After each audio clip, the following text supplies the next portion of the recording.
The breakthrough happens by conditioning your mind every day, by feeding it a role model or a story. It's putting yourself in a peak state where you follow through by getting physically strong. It's creating a little ritual of doing a little bit each day, and then you get momentum. But the most important thing of all is what we started out with. Why? Absolutely. Why is it a must for you? It doesn't have to be you're against the wall, but it has to be something you're hungry for, because the only difference in people is hunger. And if you're not hungry, get around people that are hungry and something will hit you. You watch a conversation, you get around people that are doing better, and all of a sudden you start going, my life sucks. I remember I went to a guy in LA. He's one of the most multi-billionaire guys, I'll never forget. And I lived in the Del Mar Castle, and I was really proud. That was like the symbol of me having taken myself from being poor to providing for my family this great place. It's built from castles in Europe overlooking the ocean, not far from you. And I went to this guy's house. He's a billionaire. He took me down to his wine cellar. I don't even drink wine. Went through this whole thing. At the end of the night, I was depressed. I lived in the Del Mar tenement, as far as I was concerned. I really was. I was like, I live in a crappy place, and all my standards changed. All of a sudden, I wasn't willing to settle for living that. All of a sudden, my back was to the wall in a different way, because as a man, I knew I was capable of more. So people can change their standard by getting around where it's better. People can change their standard by getting associated with what's true, like the bills they got to solve, the problems they got to do it. Or they can do it because they're excited, because it's something new they want to take on. Everyone's different, but they got to find the why, and they got to come up with some daily rituals to get them going, and just do a step at a time. That's where you get momentum. You think about the first thing that determines whether you can do something or not, and I put that in this first box at the top here on the left side. It's potential. Like, what's the potential of a human being? Like, when you guys started, you proved something no one had done in history. You ran the 4-minute mile, right? For golly knows how many centuries, they're trying to run a 4-minute mile. Roger Bannister does it. How did he do it? Do you remember? You did it in this industry, right? You made $1 million in a day. No one had ever done that in history, right? After you did it, a bunch of other guys are doing it because it became possible. Roger Bannister didn't just go physically practice. He made a shift in his head. He practiced in his head because he could never achieve it physically, so he had to change in his head first so that the result became certain enough he believed it, and then his body got him through. After Roger Bannister ran that 4-minute mile, within 2 years, 37 people ran a 4-minute mile. Wow. When no one in history had ever done it. Now here's how it works. The potential for anybody getting your product is extraordinary. They can do what you've done as much, more or less. They can do whatever they want to do. The potential's there. The market's proven that. Whether or not they tap into that potential has a lot to do with what action they take, which is the question you came to me with, right? Like, you know, God, they all have potential, but they're not taking action. And we all know that the action they take is going to determine the results they get. That's pretty obvious. So most people have a belief about what their real potential is no matter what you tell them. And that affects how much action they take. And of course, that affects the result. And then ironically, that result reinforces their belief. And then that belief affects it. So I'll give you an example. Let's say a person has unlimited potential, we all agree. But they take little action, little results. Why? Because they have to start with a problem with their belief. They don't believe it's really going to happen for me. Maybe for Frank Kearns because he's got the cool hair and stuff, or maybe it's for you because you're so driven, but it's not me. Maybe Tony Robbins because he's a freak, got these big teeth. Whatever their thought process is, right? They got this thing, right? But what happens is, if you believe that there's very little potential, how much action are you going to take? Nothing, little. And when you take little potential with a little action, what kind of results do you get? Lousy little results. And when you get little results, what does that do to your belief? You go, see, I told you this was a waste of time, told you this wouldn't work. And then what happens? You tap even less potential, you take even less action, you get even worse results, and your belief gets even weaker. And this sucker feeds on itself until you are in a downward spiral. It's poisonous. It's poisonous and it's self-fulfilling. Now, what if something could happen that could come along and fill you with a sense of absolute certainty? Not like I believe, but where you know. In you guys' case, mine as well, we knew because we had to. Because we burned the boats. There was no other option. We had to find a way. We weren't going to live that way. We all did it in different ways and for different reasons, but in essence, that was it. If you get yourself in a state of certainty that this is going to work, I'm going to find a way, and if this doesn't work, I will make the way, then you tap a lot more potential. And when you're certain in your potential, you take massive action. When you take massive action, you really believe in something, you get great results. When you get great results, your brain goes, see, I told you I was a stud. I told you this thing would work out. Now you're even stronger. You tap more potential, take greater action, greater results. That's how you went from $300 in a week to $2,500 in 5 days to $100,000 in a month to $1 million in a day. Same thing with you. And we get momentum. That's why the rich get richer and the poor get poorer. Now some people go out and they go, well, I'm going to take a bunch of action. All right, I'm going to open this product. I'm going to try it. And they'll say to you, I even did it. But it's like a salesman who goes and knocks on the door, and he knocks on 100 doors and says, you don't want one of these, do you? Yeah, exactly right. And even if he doesn't say it verbally, his face says it because he doesn't believe it's going to work. So his voice, his body, the execution is so weak. Maybe if he talks to 100 people, somebody's going to buy out of pity. They don't want his kids to starve, right? But he's not going to get the result. So the core difference in people is, how do you produce certainty when the world isn't giving it to you? You go out and you try, in your case, you're 100,000 in debt and nothing's working. How do you keep yourself going? The way you did it, the way I did it, the way you're doing it, we may not have done it consciously, is we didn't change our potential, that was there. And it wasn't even taking more action. Taking more action with a belief it's not going to work, it's not going to change anything. We got results in our head that made us feel certain as if it had already happened. At a time when people are going to work and don't know whether or not they will have a job when they get off, and not necessarily because of their performance, but because of what's happening in the economy. At a time when there are challenges, more so than ever before, in personal relationships. When we look at what's happening on the crime level and what's happening with our youth, that many times I'm sure that we've all taken time just to stop and reflect. Many times when we hear what's happening in the news or read the newspapers, where's all of this leading to? What's going on here? And so I think that now more than ever, we must begin to look at what are the things that we can do that would put us on some firm footing in life, that will enable us to do some things and use some powers that we have, that many of us go through life never ever discovering that we have those things going for us. And part of that, I believe, is knowing what it is your life worth. What is it that gives your life a sense of meaning and purpose? Because once you find that, it puts you in your power place. See, if you know what your life work is, I encourage you to start working on it. If you can't do it all at one time, do just a little bit of it. And if you don't know what it is that you showed up to do, if you don't know why you're here, I encourage you to find out what your purpose is here. What is the meaning of your life? What will be different? Have you ever asked yourself that question? I've done that. I remember coming from a friend of mine's funeral, and I was reflecting on how much time I had left.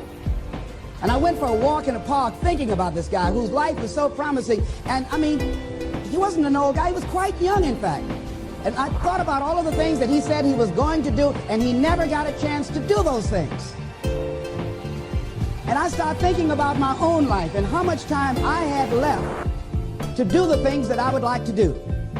And at that time, I wasn't sure what my life purpose was, what my life's work was. I wasn't sure about it at that time. And I thought about it quite a lot. I had some idea, but I wasn't convinced, and I don't think I felt worthy. I didn't believe that it could be me to do this kind of work that I'm doing right now. And I say to you that if you begin to take a conscious effort to find out what it is that you're supposed to do, I say that it can literally save your life. I said that it can literally save your life. I was telling a group of people of a study that was conducted. Dr. Larry Darcy, who wrote a book called Recovering the Soul, he said, human beings are the only living species that has achieved the dubious distinction of dying or having a stroke or a heart attack on a certain day. If you ask most people, what would you say the primary cause of why people will have a heart attack or stroke? Many people will say, well, because they smoke cigarettes, or because of high cholesterol, or because of stress, or because of obesity, and all of those things are contributing factors. But ladies and gentlemen, more heart attacks take place in this country on Monday morning between 8 and 9 a.m. That's when the majority of people who have their first heart attacks have been. 85% of the American public, according to recent studies, are going to jobs that they hate, working on jobs that do not challenge them. They get sick thinking about going. Migraine headaches after the Sunday afternoon football game, or 60 minutes, the anxiety began to build. And come Monday morning, they drop dead of a broken heart. Some of you ought to think about not going to work on Monday.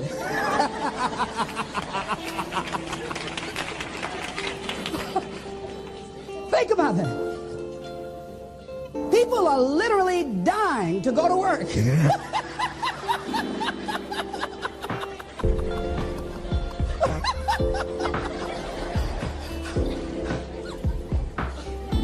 Because, see, when you go to a job and you already know how far you can go, you can already see that proverbial glass ceiling. It's like going to a movie when you've gone in the middle of the movie, and you've seen the end, and you sit there to start all over again, but something is missing.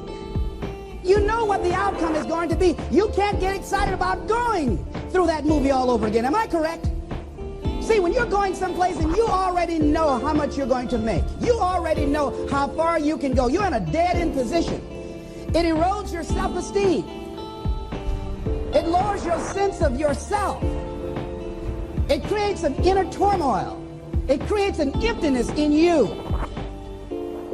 So I say that your life is worth finding what it is that you're supposed to do. And I'm not saying quit your job. I'm saying find it and do just a little bit of it. When I wanted to become involved in speaking, I started just learning quotes, listening to other people's tapes, going to seminars, going to workshops, asking other people to help me. Just start working at it just a little bit, but do find out what your work is and hold on to it and don't let your dream go. Don't let it go. See, and here's something else I want you to begin to look at. Why is it that most people don't pursue their dreams or don't do better than what they're doing if they're capable of doing it? I think that many of us don't go the next step because we don't know what to do yet. And I say that the reason that we don't even explore the possibility of what to do is because subconsciously we don't believe that it can happen for us, and we don't believe that we deserve it.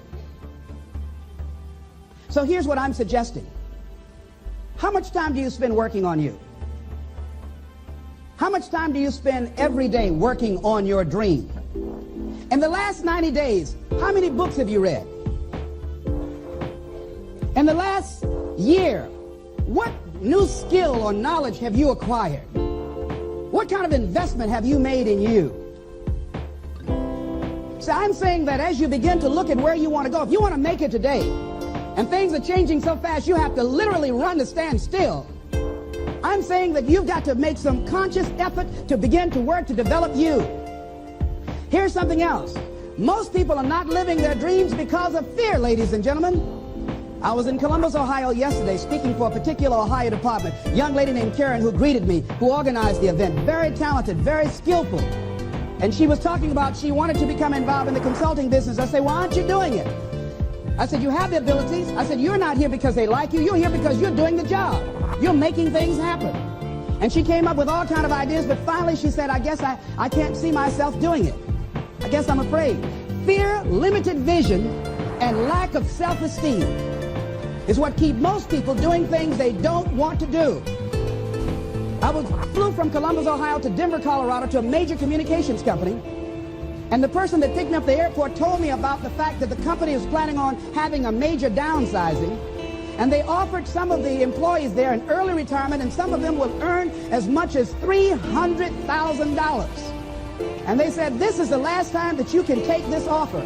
If you don't do it when we have the downsizing, you might be among those who will lose their jobs, and all you will get is your severance pay. And only 50% of the people who were eligible to take the $300,000 took it.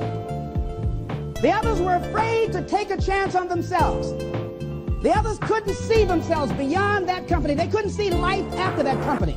The same reason that people stay in relationships where they're abused or they're unhappy or it's unfulfilling. They can't see themselves beyond that relationship. They can't see themselves enjoying life without that person. They think that this is all that they can do. The same reason that people get stuck at a certain level in life. They can't see things being better for them. And they think that this is it and this is all they deserve. This is all they've ever seen. It's been passed on to them. And they think that this is it for them. Oh no. I was looking what Dr. Blanton, Smiley Blanton, who is a colleague of Dr. Norman Vincent Peale, what he said about fear. He said, fear is the most subtle and destructive of all human diseases. Ladies and gentlemen, fear kills dreams. Fear kills hope. Fear puts people in the hospital. Fear can age you. Fear, ladies and gentlemen, can hold you back from doing something that you know within yourself that you're capable of doing, but it will paralyze you. And it seems like you're in a hypnotic spell. And I ask you a question, what is the benefit? What's the benefit of allowing fear to hold you back? What's the benefit of giving up on yourself, of not stepping out on life and taking life on? What is the benefit for you? What's the plus in that?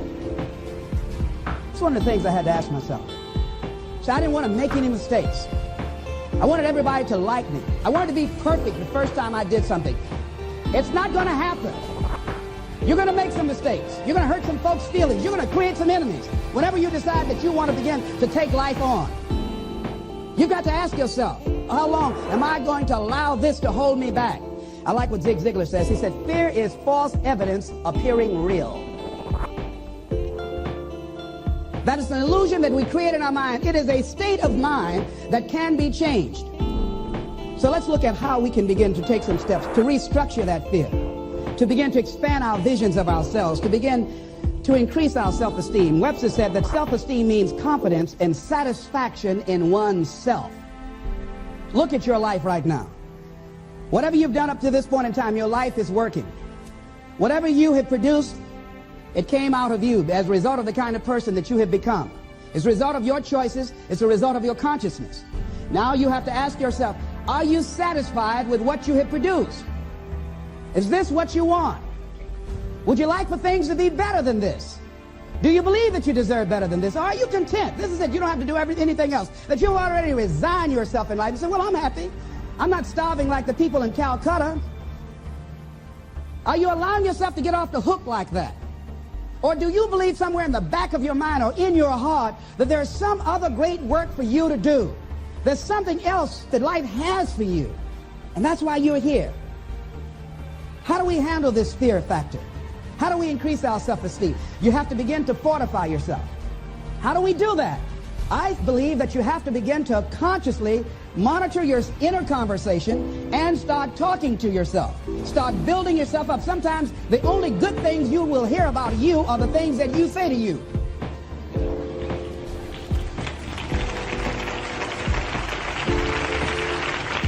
Young lady that was in the audience this afternoon said to me, I told myself yesterday for the first time, I'm proud of me.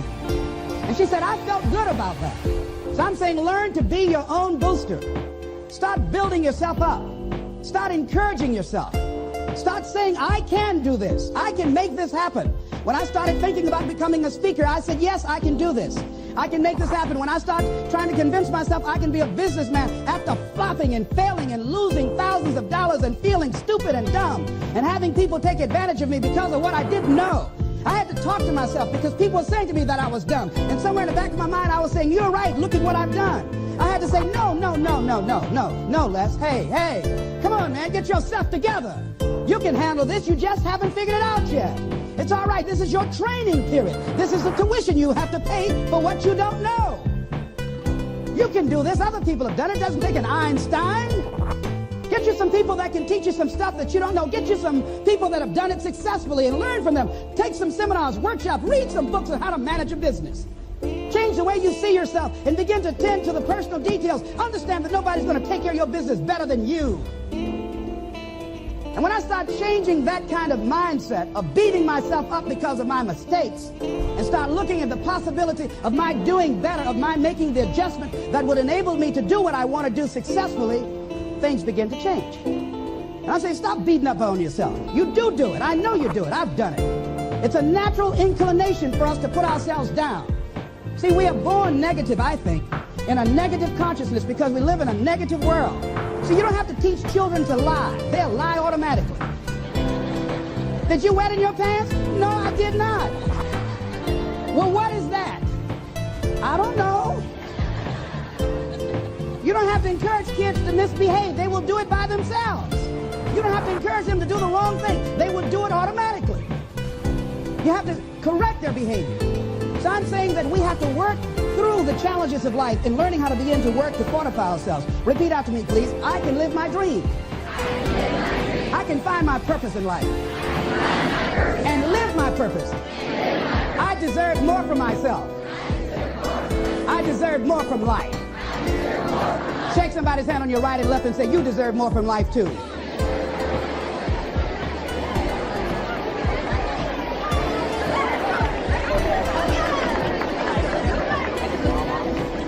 Here's some other things, ladies and gentlemen. Begin to guard your mind against negative programming. Like turn off the television. Don't watch the news. Don't watch it.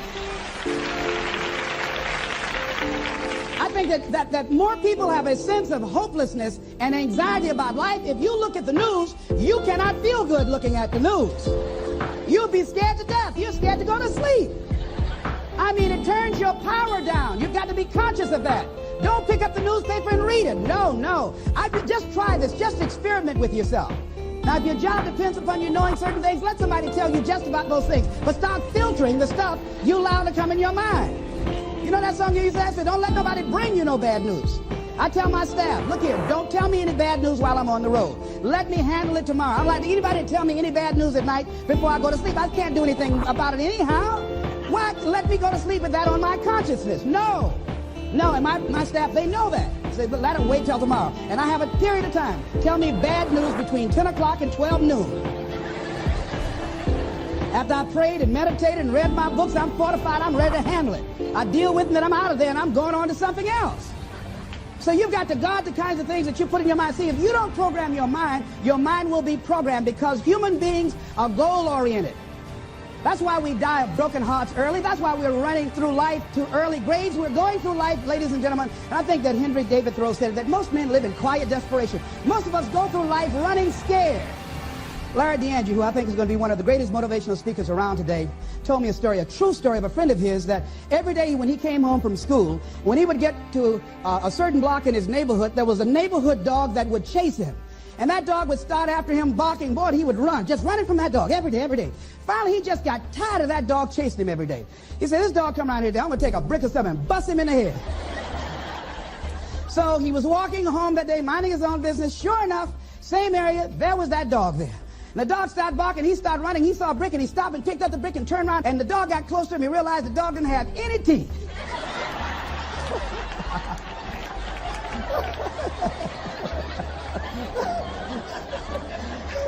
He said he put the brick down, he said, get on out my way. And ladies and gentlemen, all our lives, many of us go through life running from things that ain't even got no teeth to do us any harm.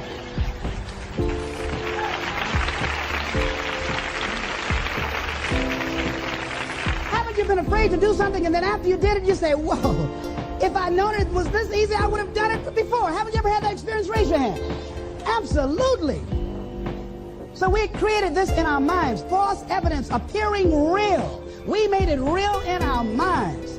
That's why Churchill said there's nothing to fear but fear itself. That's the destructive monster. So turn off things that can contribute to your fear. Turn a deaf ear to people that all they can do is talk about how negative things are because they have bought into the consciousness of the world. Start attending workshops, seminars, listening to tapes on a daily basis to begin to recondition your mind, to retrain your thinking. Faith comes by what? Hearing and hearing and hearing. Listen to things that can empower you, that can enable you to create a new reality for yourself and a new life for yourself. You might appear to be strange around most people. You know, most people think you're strange if you're happy today. People say, how you doing? I said, better than good. Whoa, what's wrong with him? Just go around smiling and watch people. Look at this. This is a weird guy over here. Because most people don't smile. Watch them. Look at their faces in the morning. Here we go, another Monday morning. How you doing? Haven't had my coffee yet. Don't ask me. See, these people have not found their purpose in life. That's why they're grumpy. That's why they're miserable. That's why they're so negative. They're hurting and they want to hurt other people. So start practicing using programs for your mind. Seminars, books, workshops. Keep a journal. Record your thoughts. What's happening with you?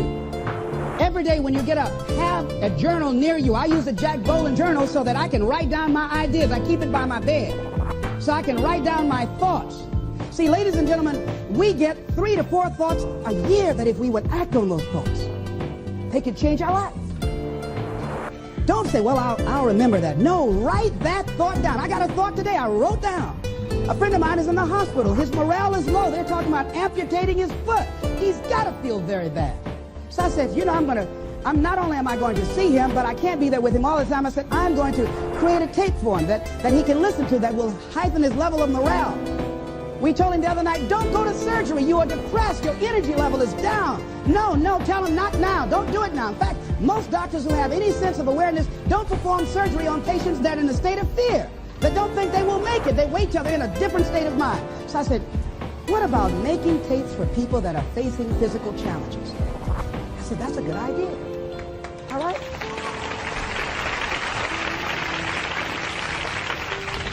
See, there are ideas that can come to you out of things that appear to be negative. I have a friend out of Chicago, just met him. He's 23 years old. And this guy, he went financially bankrupt 2 years ago, ruined his credit. Guess what he decided to do? He found a blessing in it. He wanted to restore his credit. It was very challenging, very difficult. And he realized that a lot of other people during these particular times have ruined their credit. So now he started a credit repair business.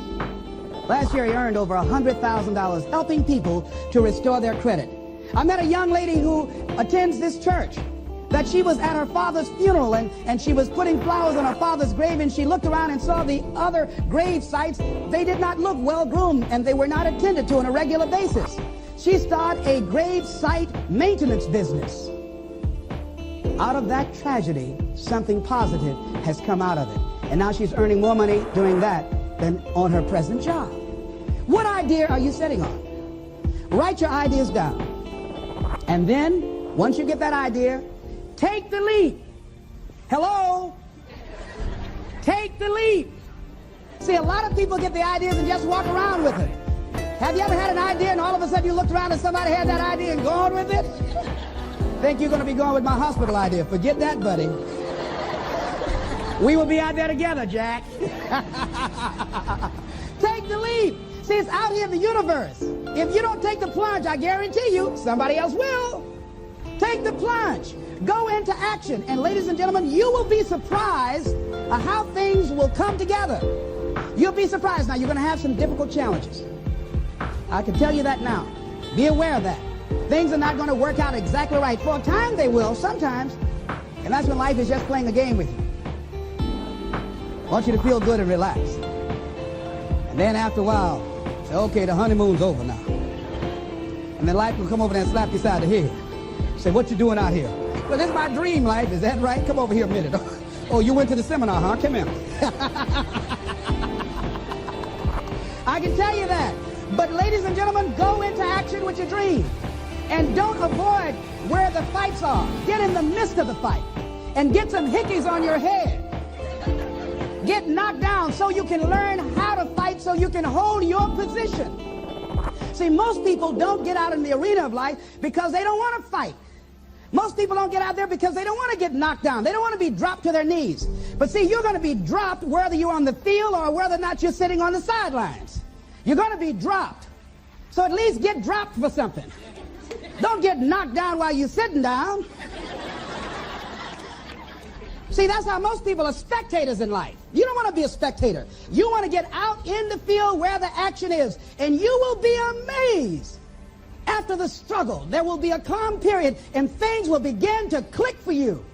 Come out here with what you got. You don't have enough money? Don't worry about it. You got the dream. You got the idea. You don't have enough resources? Don't worry about it. You need some help? Don't worry about it. You get out here in the arena, someone will look at you and become inspired and say, hey, can I help you? But if you're sitting up on the bleachers, nobody's going to ask you anything.